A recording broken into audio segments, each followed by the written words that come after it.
जय श्री राम। आइए आज सुनते हैं बैद्यनाथ ज्योतिर्लिंग के बारे में। बैद्यनाथ ज्योतिर्लिंग एक ऐसा ज्योतिर्लिंग है जिसका नाता रावण से जुड़ा हुआ है। बैद्यनाथ ज्योतिर्लिंग झारखंड राज्य के संथाल परगना के पास स्थित है। भगवान शिव के 12 ज्योतिर्लिंगों में से बैद्यनाथ ज्योतिर्लिंग को कामना लिंग भी कहा जाता है। बैद्यनाथ धाम शक्तिपीठ को लेकर प्रसिद्ध है क्योंकि यहाँ पर माता का हृदय गिरा था।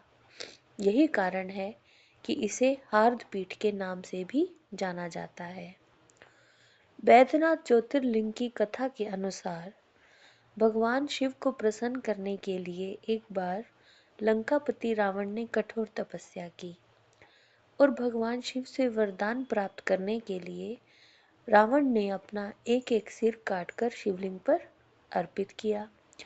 जब वो अपना 10वां और अंतिम सिर काटने जा रहा था तो भगवान शिव प्रसन्न हो गए और प्रसन्न होकर प्रकट हुए और फिर रावण की तपस्या से प्रसन्न होकर उन्होंने रावण से वरदान मांगने को कहा। रावण ने जब भगवान शंकर को अपने सामने देखा तो उन्होंने कहा कि आप मेरे साथ चलें। फिर शिवलिंग का रूप लेके भगवान शिव रावण के साथ चल पड़े। लेकिन भगवान शिव ने रावण के सामने एक शर्त रखी थी कि यदि रावण ने रास्ते में कहीं भूमि पर शिवलिंग को रख दिया तो वो फिर रावण के साथ लंका नहीं जाएंगे। रावण ने इस शर्त को मान लिया और शिवलिंग को अपने कंधे पर रखकर लंका की तरफ जाने लगा।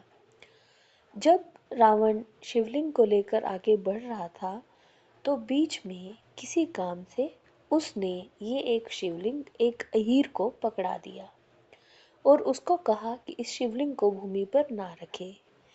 परंतु जैसे कि भगवान शिव से रावण ने वचन दिया था कि मैं रास्ते में कहीं भी आपको नहीं रखूंगा, तो फिर महादेव ने जब अहीर के हाथों में थे तो कुछ ऐसा उपाय किया कि शिवलिंग का वजन धीरे धीरे बढ़ने लगा और उस व्यक्ति से यह वजन सहन नहीं हुआ।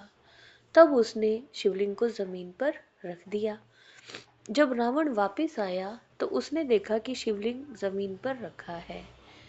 उसने शिवलिंग को बाहर निकालने की बहुत कोशिश की, लेकिन महादेव वहां स्थापित हो गए और रावण के अनेक उपाय करने के बाद भी वो शिवलिंग वहां से नहीं निकल सका।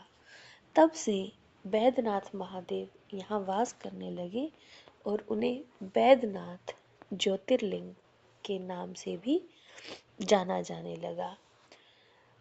मान्यता है कि यहाँ पर शिवजी की पूजा करके भक्तों की सभी इच्छाएं पूरी होती हैं।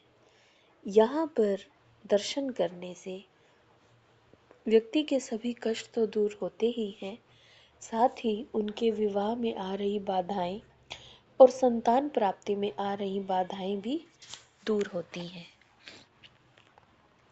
तो जो ये ज्योतिर्लिंग है, इस ज्योतिर्लिंग के दर्शन करके आइए अपने जीवन को सफल बनाएं। जय श्री राम।